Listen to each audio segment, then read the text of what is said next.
nụrụ na nwa Chimamanda nke a na-akpọ Nkanụ Nnamdi nwụrụ na hospital last week.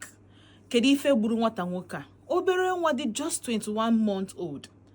A sị na ọ bara into cardiac arrest maka na agbara ya sedative, gbafee ya oke, wee tụtụrụ ndụ nwatakịrị mmadụ wee tụfuo. N'ụbọchị nke taa na-eme ka anyị mata na Chimamanda asigo na oge esiu hospital maka na ife a bụ carelessness ka nwa ya ji wee nwụọ.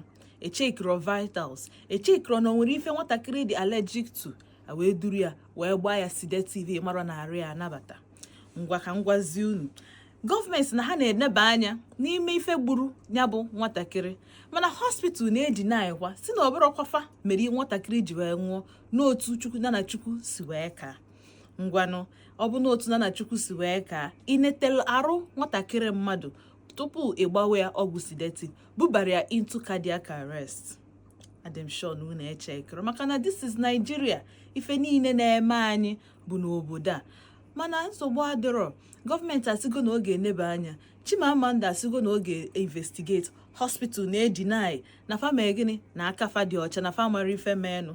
Jezie na comment section ka ịgwa m na ife gọọmenti kwesịrị ineba anya ka ifefa kwesịrị na-edenyelu hospital leta sifafa bịa jee asịsa n'ụlọ ikpe. Ka emesịanụ, achọrọ m ifu na comment section. Dewo.